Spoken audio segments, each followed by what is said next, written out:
Our program, our Master in Science of Nursing program, is based, as all programs are, on the American Association of Colleges of Nursing Essentials of Master's Education. Additionally, when we created this program, we mapped it against other standards that would include the American Nurses Association Scope and Standards of Practice for Graduate Competencies, which was in 2015, as well as the 2015 American Nurses Association Code of Ethics. Obviously, we are in New Jersey, so we looked at the New Jersey State Board of Nursing statutes and regulations that again said what do we need to do, how are we consistent, and importantly, with everything going on in healthcare, we framed it within the CUSIN Safety Education for Nurses, the competencies for graduates, which were last reviewed again in 2014. So this program is 35 credits. It is a fully online format, and the reason we went for a fully online format is that when we opened a School of Nursing and in our RN to BSN program, we found that we worked mostly with nurses who were employed. And even coming in every once in a while, a couple times a semester, when you were working and people had different responsibilities in their lives, professionally and personally, they found that being online was a better format. So as we transitioned into the master's level, we felt this was the best way to work was online. So as you can probably imagine, we are thinking of a program for people who are working. We want to take what you're doing in your professional life and have a very applied format or something where you can work toward the next steps in your career. We also see this as part-time study. Going part-time, which usually means one to two courses a semester, it can be completed in 2 to 3 years. Okay, so since we know that the Bachelor of Science in Nursing is the generalist preparation for nursing, once we go into the master's, we are talking about a specialty focus. Um, what we did is we decided to focus on nursing education or nursing administration and then clinical research coordination.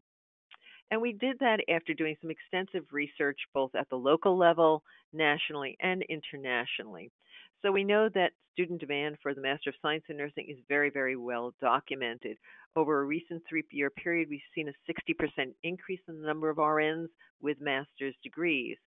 So when we looked at data, what we found was that nurses with advanced knowledge and skills in education, administration, and clinical research were definitely needed to improve healthcare delivery across settings over time in a wide variety of settings.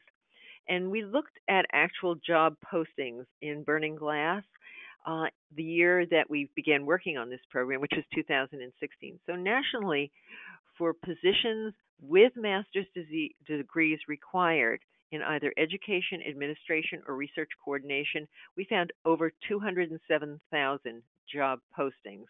And then when we kind of drilled down to what I call the metropolitan statistical area, which is registered nurses in New York, New Jersey, and Pennsylvania, what we found was for positions for registered nurses with more than a BSN degree, for administrative type positions, there were over 5,000. We found over 1,100 positions for clinical research positions that required, again, a master's degree, and then about 900 clinical educator positions, and again, in universities as well as in hospitals and agencies in the community requiring those similar necessities. And we look every year to see if that's changing, and we find it's consistent because the most important thing for us is that when we do have graduates, we want them to be able to find employment which will be meaningful in their setting.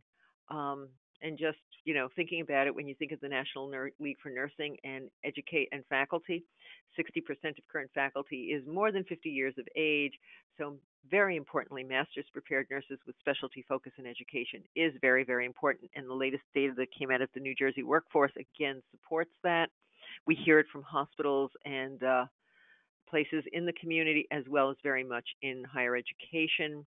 We know administrator positions working in a lot of different settings, very important in the American Organization of Nurse Executives. 2017 is advocating for the continuous development, the program we devised. does address their competencies and their certification. And international clinical research is a way to look at the future in terms of specialty. And we do look at that as well as nationally, as well as internationally, in terms of taking a nursing background and putting it into a specialty that looks at human subjects protection, care coordination, contribution to clinical science, study management, um, all noticed by the International Association of Clinical Nurse Researchers.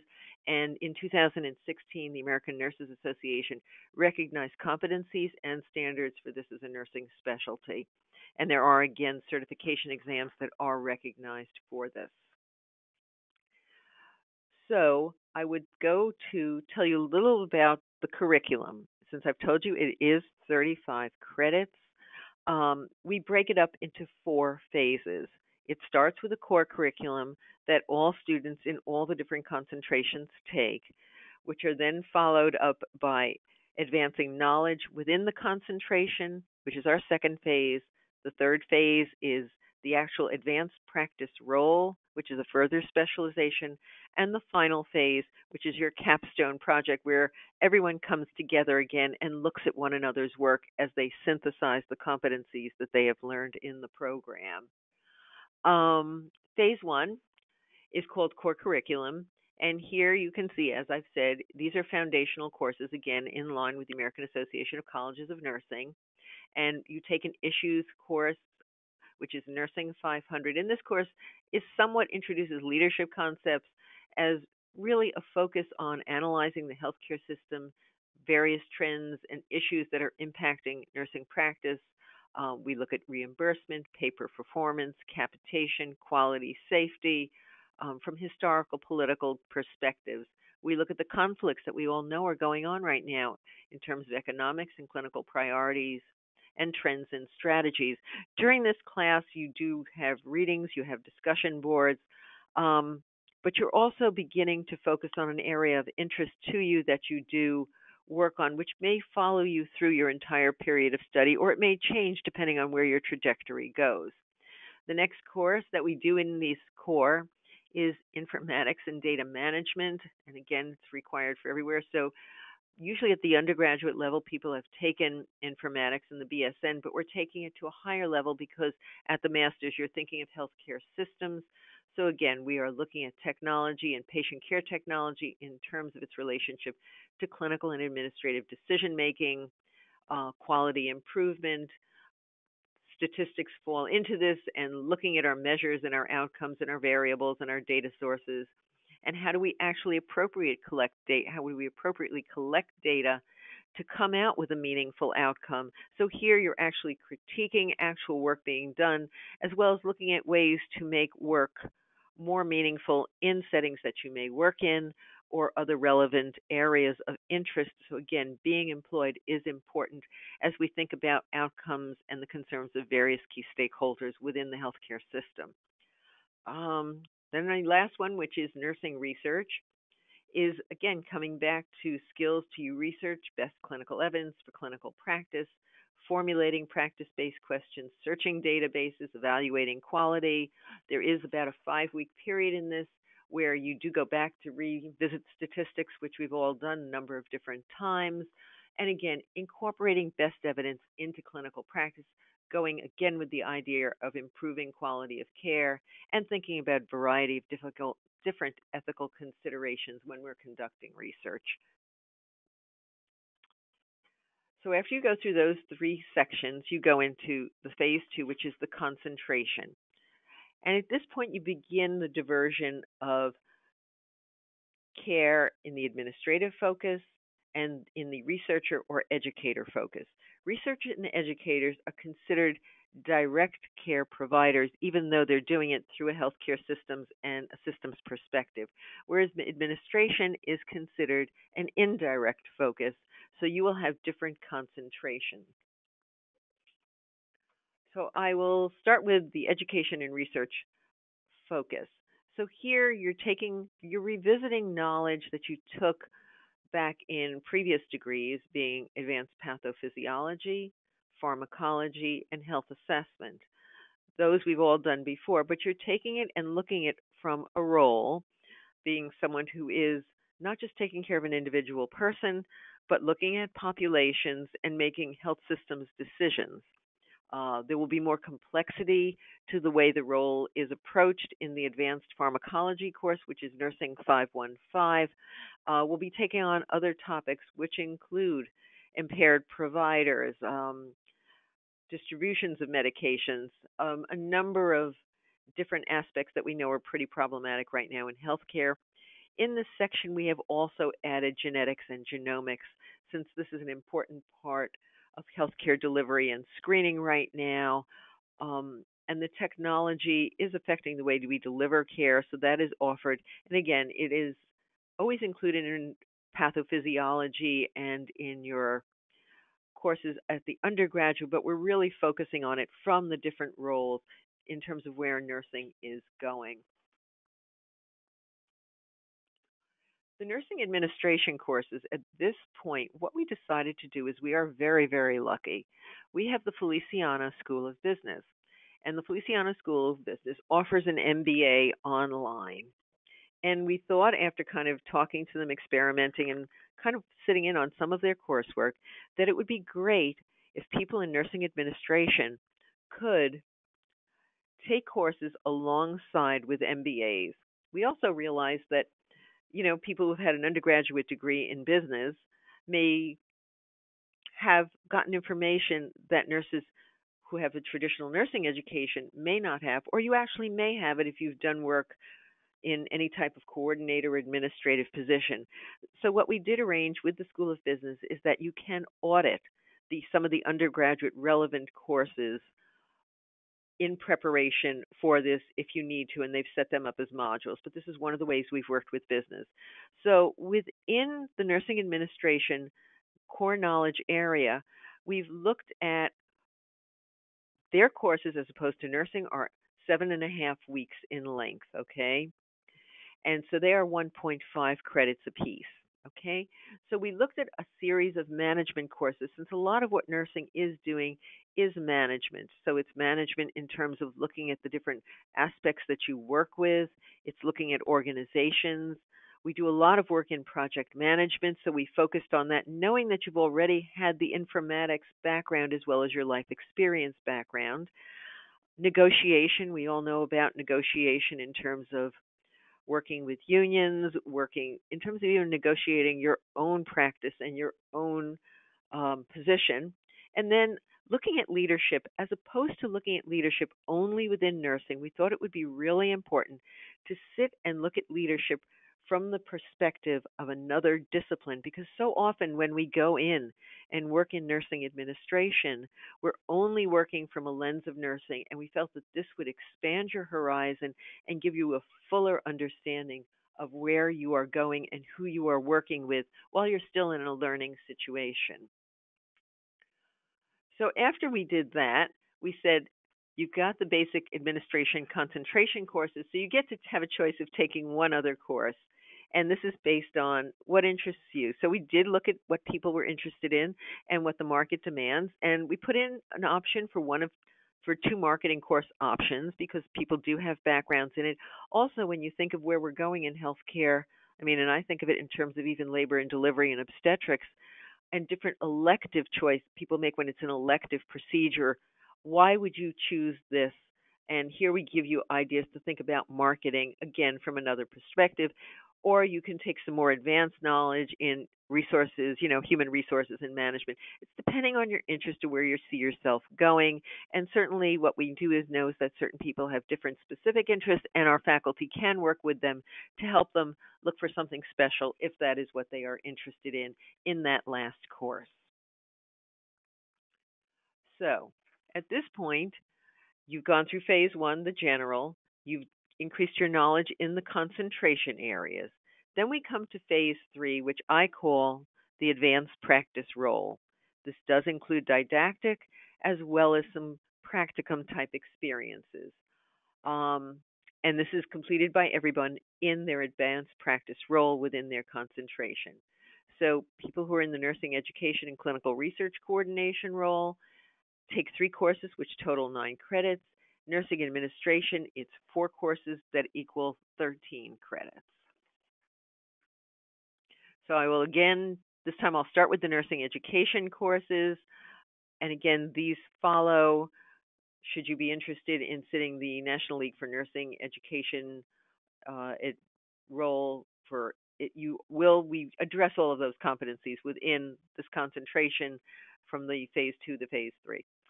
So assessment and evaluation is the first course, and this course looks at different theories and strategies of measuring and evaluation in application to nursing education, um, looking at outcomes and promoting safe, effective professional practice, designing, implementing, and evaluating your assessment in nursing education.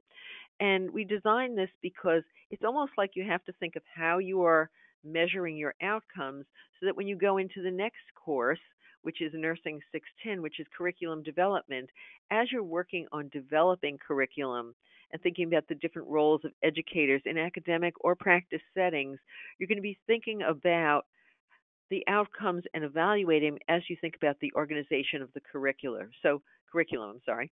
So students do work on designing and evaluating a curriculum, and based on your interest, you may be looking at something for an academic or a clinical setting, and you'll be thinking about frameworks, philosophies, objectives. So we'll be going through all of that, but in very much an applied way, and students will be learning from one another and discussing what they're planning and what they're doing through the discussion boards and through reviewing each other's work. A lot of peer review involved in everything that we do.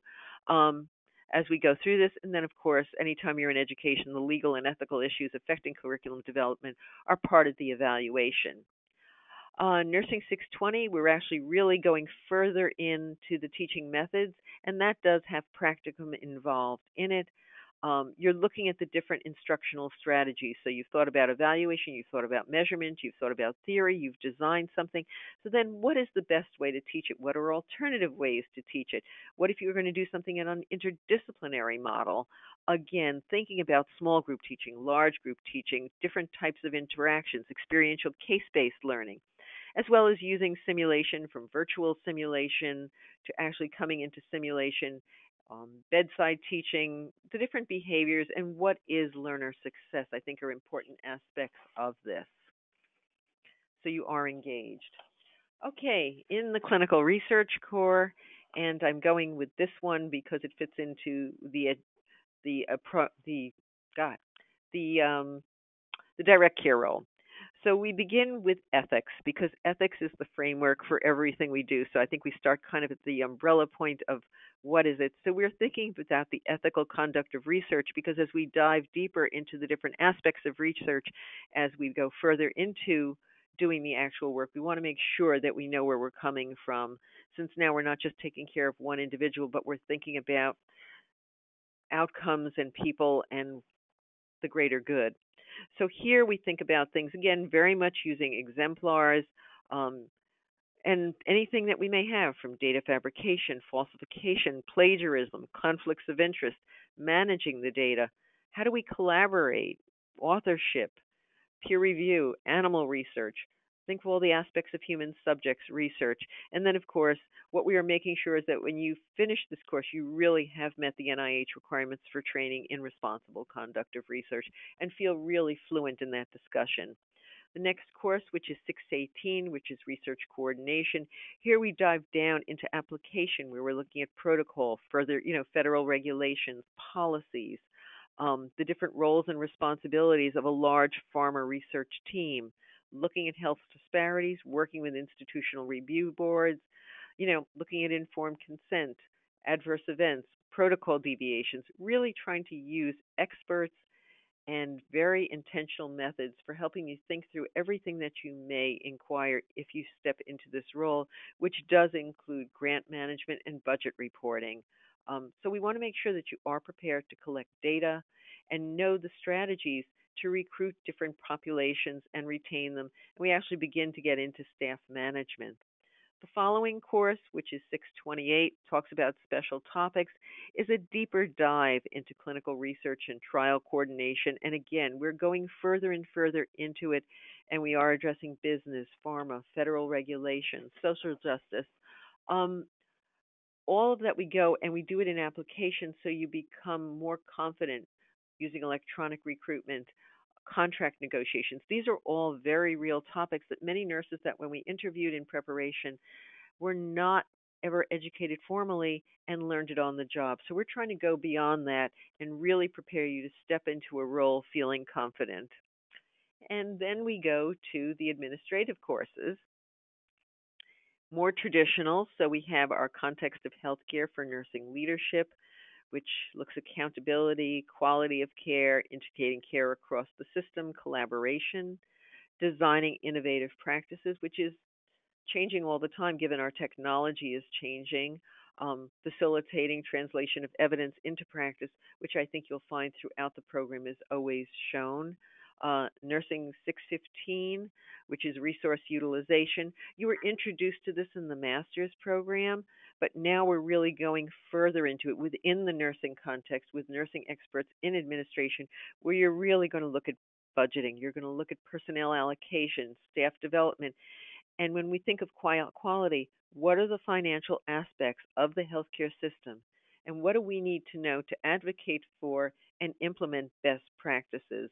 So we really are looking at resource utilization in relation to quality and the different roles we have. Nursing 625, which is program planning. Again, we're back to using our evidence and our informatics to look at the role of nurse administrators in program planning. So here we're thinking social, cultural, environmental, political context, a lot of applied work in this particular course. And then finally, strategic management, because basically this is very, very important in going through the application of everything that went before it. So here you're going to get to look at using some very well-known metrics. What are the dimensions of leadership?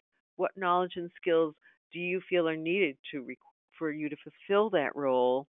And then to actually use different metrics to look at your abilities now, where you want to go, and help you develop certain strategies for self reflection and improvement. And this part is a mentored practicum, so it gives you the opportunity to work someone you choose to or someone we will help you find in a leadership opportunity to really get some feedback and cultivate the abilities and skills that you want to be they interpersonal or planning skills necessary to kind of prepare for the role that you want. Which brings us to the final phase, and this is phase 4, which is your capstone. And in the capstone project, we have everyone in the educator role, the research role, and the administrative role come together as a cohort again. This is considered a mentored practicum so that there are no more than 8 students working with a university facilitator. Even though your expert will be different, you have connections with one another. You'll be working and listening to one another, and this is no more than 8 students together in a group, okay? Because the goal is to synthesize the concept from all the prior coursework that you've taken, to immerse in a concentration area, and to develop a portfolio that shows that you have met the competencies for the master's essentials, but also we'll be looking at it depending on whether you are in research or education or administration for that specialty so that you can say, this is what I have done, this is what I have learned, and demonstrate how you are ready to take next steps. So we do portfolio. We do it as a website that you design for yourself and that you can choose to publish or not. But this way, when you go, should you be looking for your next position, you are in a place where you can actually say, I completed this degree, and it's not just having a CV on paper, but where you can show some of your teaching, some of the different competencies and what you have achieved. And you get feedback during this whole process. So, in terms of course sequence, I've kind of described it to you as 4 phases. Sometimes people between phases 1 and 2 mix in and out of phases, which is okay.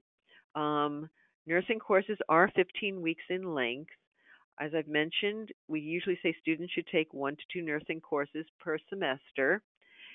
Business school courses, I've mentioned, are 8 weeks in length. And we do find that we give courses, the graduate school gives courses requires courses in fall and spring semester. We run fall, spring, and summer because we find for working professionals, sometimes summer is easier, sometimes it is not.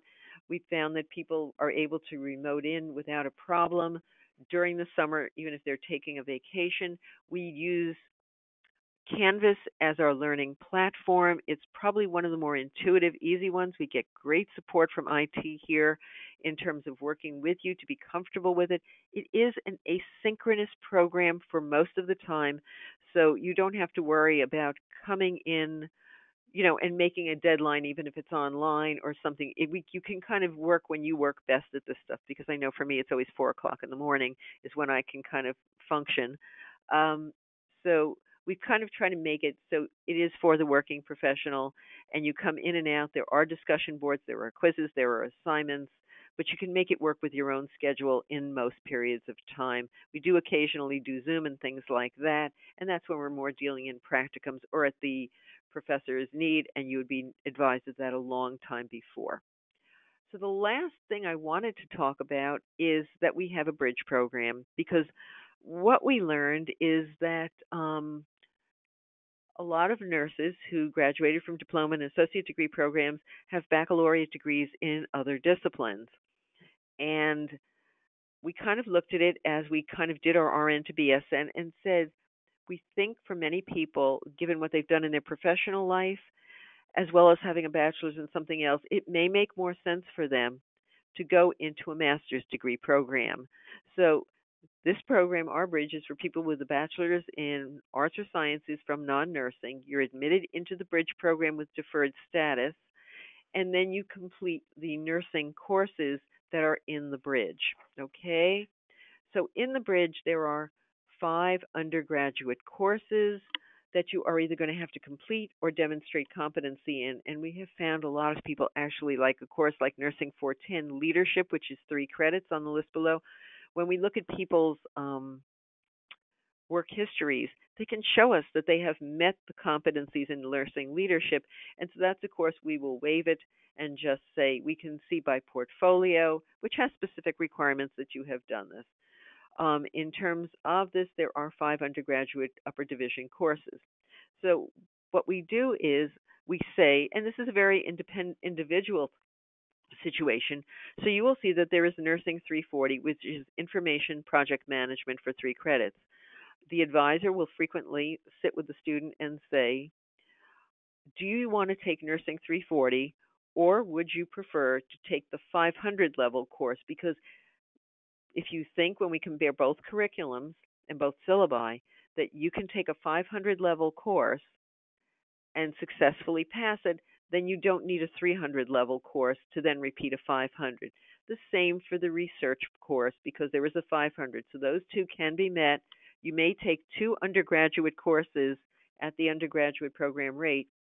The undergraduate program for the Bridge, while you're in the undergraduate part, is at the undergraduate rate, but we're able to therefore take courses at the 500 level after consultation individually with an advisor. I've talked to you a little about leadership. A lot of time that can be waived. And population and global health is because one of the important parts of the Bachelor of Science in Nursing is community health. We do the community health more as a practicum, and we focus on population health. So some people actually have that competency already. So once those are completed, usually takes less than a year, people come into the Bridge, come into the Master of Science in the concentration chosen. In terms of the application requirements for the Master of Science in Nursing or the Bridge, transcripts from every college you've ever gone to are required. Sometimes that takes a while to get. You need a minimum GPA of 3.0 on a 4.0 scale. If there is a reason, and I have done it, that you don't have a 3.0, I suggest you call me and let's talk about it. A lot of time people have gone through different phases in their lives, and there are times you don't have a 3.0, but you've since then done a lot of other things. You must be a registered nurse. If you are a new graduate, then you need to pass the NCLEX within 6 months of the first course that you take, either the Bridge program or the MSN program. 2 letters of recommendation, and that's done online in the online application. And You can have those done as just check down so someone can do it as a kind of check off, so it's not as difficult to ask someone to do for you as writing a full letter and then getting it scanned and sent in. And then a personal statement or essay is required. And this is really kind of a chance for you to express yourself individually and tell us briefly, in no more than 600 to 800 words maximum, why are you applying to the program? What is it that interests you? And what do you hope to achieve?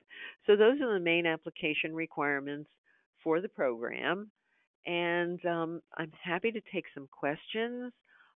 If you want to write us or individually contact me, you can write the main email, which is nursing@montclair.edu, or you can call 973-655-3654.